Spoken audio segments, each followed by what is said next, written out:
नमस्कार, स्वागत है तेज हरियाणा के टॉप 25 खबरों की फटाफट बुलेटिन में। आइए आगे बढ़ते हैं टॉप 25 खबरों की ओर। यदि आपने अभी तेज हरियाणा को सब्सक्राइब नहीं किया तो जरूर करें। हरियाणा में 9 मई से डोर टू डोर मिलेगी ऑक्सीजन रिफिल। आर्मी या पैरा मिलिट्री फोर्स को सौंपा जा सकता है प्लांटों का प्रबंधन। जान बचाने की मारामारी के बीच हरियाणा में लोगों को door to door oxygen cylinder refill की सुविधा उपलब्ध कराई जाएगी। यह जानकारी शुक्रवार को मुख्यमंत्री मनोहर लाल के अतिरिक्त प्रधान सचिव डॉक्टर अमित अग्रवाल ने साझा की है। उन्होंने बताया कि राज्य में यह सुविधा 9 मई से शुरू हो जाएगी। दूसरे ओर प्रदेश के गृह और स्वास्थ्य मंत्री अनिल विज ने संकेत दिए हैं कि ऑक्सीजन जनरेशन प्लांटों का प्रबंधन सेना या अर्धसैनिक बलों को सौंपा जा सकता है।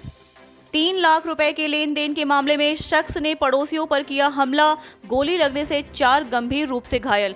हरियाणा के हिसार जिले में शुक्रवार दोपहर एक परिवार पर फायरिंग करने का मामला सामने आया। वारदात पैसों की लेन देन में अंजाम दी गई। गोलीबारी में परिवार के 4 लोग घायल हुए, जिन्हें उपचार के लिए सामान्य अस्पताल में भर्ती कराया गया। पुलिस भी मामले की जांच पड़ताल में जुट गई है। उप मुख्यमंत्री दुष्यंत चौटाला बोले, कोविड अस्पताल के लिए तकनीकी उपकरण एयरलिफ्ट करके लाए जाएंगे।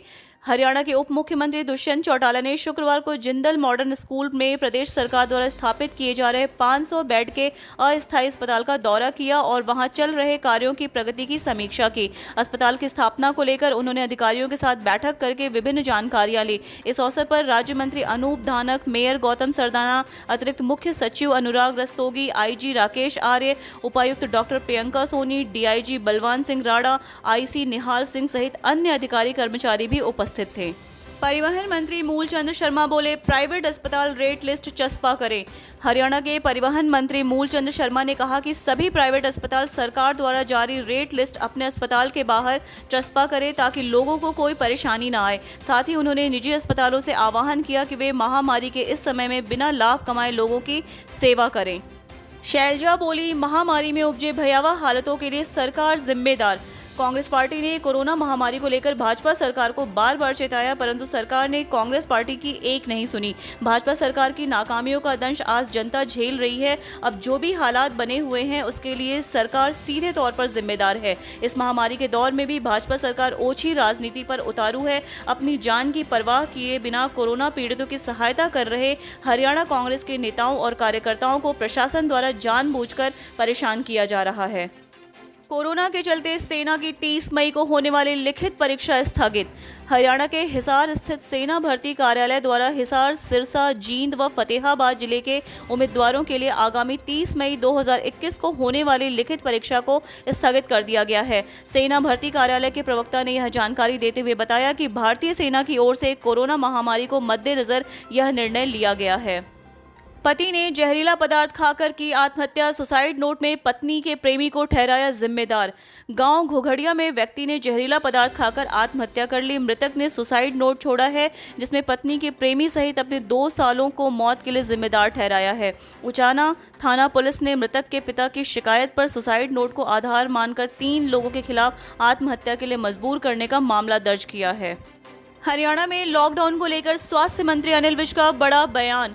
देश भर में ऑक्सीजन के लिए मची अफरा तफरी के बीच हरियाणा के स्वास्थ्य मंत्री अनिल विज ने बड़ी मांग उठाई है। ऑक्सीजन प्लांट्स के संचालन संबंधी समस्याओं के चलते अनिल विज ने अब ये मांग की है कि ऑक्सीजन प्लांट्स का संचालन और नियंत्रण सैन्य या अर्धसैन्य बलों को सौंप देना चाहिए। विज ने कहा कि इनकी सुरक्षा की दृष्टि और निरंतर संचालन की दृष्टि से ये कदम उठाया जाना चाहिए, क्योंकि अगर एक भी प्लांट रुक जाता है तो लोगों की सांसें रुक जाती हैं। विज ने बताया कि रोजाना प्लांट्स में दिक्कतें आ रही हैं, इनका निरंतर चलते रहना बेहद जरूरी है।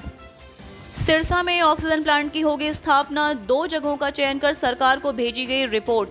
कोरोना महामारी में सिरसा वासियों के लिए राहत की खबर है कि यहां शीघ्र ही 1000 लीटर कैपेसिटी वाला ऑक्सीजन प्लांट शुरू कर दिया जाएगा। सरकार की मंजूरी मिलने के बाद स्वास्थ्य विभाग द्वारा प्लांट स्थापित करने के लिए 2 जगहों का चयन कर रिपोर्ट सरकार को भेज दी गई है। अब जगह की फाइनल अप्रूवल के बाद प्लांट स्थापित करने का कार्य शुरू कर दिया जाएगा।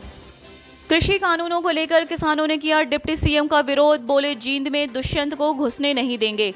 कृषि कानूनों के खिलाफ किसान लगातार दिल्ली के बॉर्डर पर धरना लगाकर बैठे हैं, लेकिन अभी तक इन कानूनों को वापस नहीं किया गया। इस बात का विरोध हर समय भाजपा जजपा के नेताओं को सहना पड़ता है। शुक्रवार को हरियाणा के उप मुख्यमंत्री दुष्यंत चौटाला जींद दौरे पर पहुंचने वाले हैं। इसकी सूचना मिलते ही लगभग 1000 से ज्यादा किसान डिप्टी सीएम का विरोध करने पहुंच गए। पुलिस के नाके पर भी इन्हें रोक नहीं सके। इस दौरान पुलिस किसानों के बीच झड़प भी हुई। रेजिडेंट्स डॉक्टर बोले पीजीआई के हालात पहले ही खराब, रोज पॉजिटिव हो रहे डॉक्टर, हम मरीजों को छोड़कर नहीं जाएंगे। पीजीआई एमएस के रेजिडेंट्स दूसरे मेडिकल कॉलेज में ड्यूटी करने को तैयार नहीं है। कार्यकारी निदेशक से मिलकर उन्होंने तर्क दिया है कि हमारे संस्थान के हालात पहले ही खराब हैं, हर रोज डॉक्टर संक्रमित हो रहे हैं, हम मरीजों को इस हालात में छोड़कर कहीं नहीं जाएंगे। कोविड कंट्रोल हो जाए और परिस्थितियां काबू में आ जाए, उसके बाद फैसला लिया जाएगा। हिसार में कोरोना संक्रमण पर नहीं लग रहा ब्रेक, शुक्रवार को मिले 1143 नए केस। हिसार में कोरोना संक्रमण रुकने का नाम नहीं ले रहा है। जिले में शुक्रवार को संक्रमण के 1143 नए मामले सामने आए हैं। इसके साथ ही 953 संक्रमितों को कोरोना से रिकवर होने पर डिस्चार्ज किया गया। जिले में अभी तक 4,69,389 लोगों को टेस्टिंग में संक्रमण के 37,256 मामले सामने आ चुके हैं। इनमें से कुल 28,641 संक्रमित कोरोना से रिकवर हो चुके हैं। तूड़ी व गोबर के उपलों के कूपों में लगी आग, 1.5 घंटे बाद पहुंची फायर ब्रिगेड की गाड़ी। करनाल के इंद्री के रुकनपुर गांव में तूड़ी और गोबर के उपलों के कूपों में आग लग गई, जिसके बाद गांव में बाहर बंधे हुए पशु भी जलने लगे, जबकि कई घरों में भी आग पहुंच गई थी। फायर ब्रिगेड की गाड़ी देरी से पहुंची, जिसके बाद भी आग पर काबू पाया गया। इंसानियत हुई शर्मसार, पड़ोस में रहने वाले नाबालिग लड़के ने बच्ची से किया दुष्कर्म। सिरसा जिले में इंसानियत शर्मसार करने वाला मामला सामने आया है, जिसमें 4 वर्षीय बच्ची के साथ दुष्कर्म हुआ है। बताया जा रहा है कि दुष्कर्म करने वाला लड़का भी नाबालिग है, जो कि लड़की के पड़ोस में ही किराए के मकान में रहता था और उस बच्ची को बहला फुसलाकर उसने दुष्कर्म किया। फिलहाल पुलिस ने बच्ची को सिरसा के नागरिक अस्पताल में दाखिला करवा दिया है। टिटौली में फिर 4 की मौत, दूसरे गांव में भी हालात सामान्य नहीं। टिटौली गांव में बुधवार शाम तक राहत रही, लेकिन रात होते ही फिर मौत का तांडव शुरू हो गया।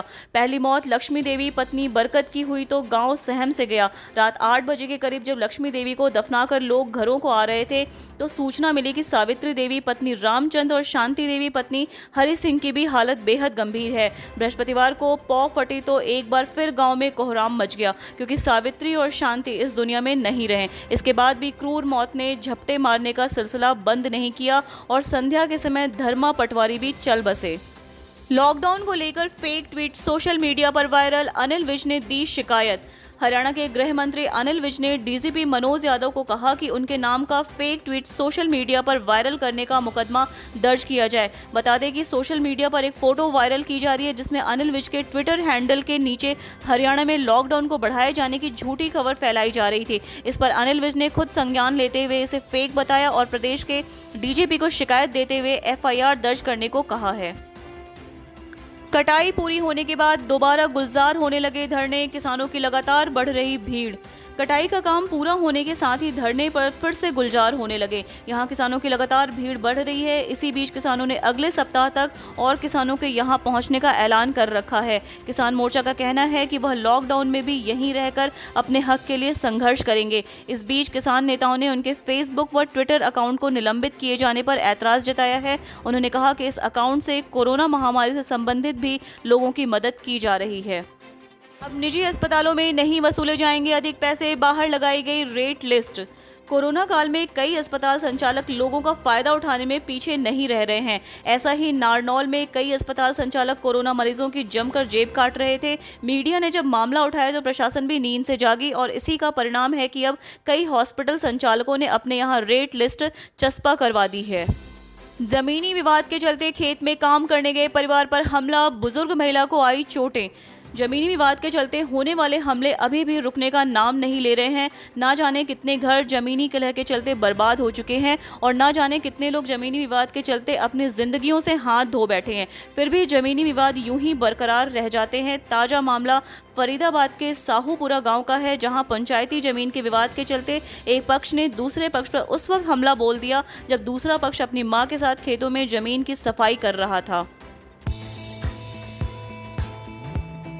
20 वर्षों से विश्वसनीय शिव पैथोलॉजी लैब नजदीक राज हॉस्पिटल मंडी डबवाली। अब कोरोना का RT-PCR टेस्ट रिपोर्ट पाए मात्र 6 घंटों में, वो भी नेशनल तथा इंटरनेशनल स्तर पर सरकार से मान्यता प्राप्त तथा विदेश जाने वालों के लिए कोरोना टेस्ट में रिपोर्ट में विशेष सुविधा।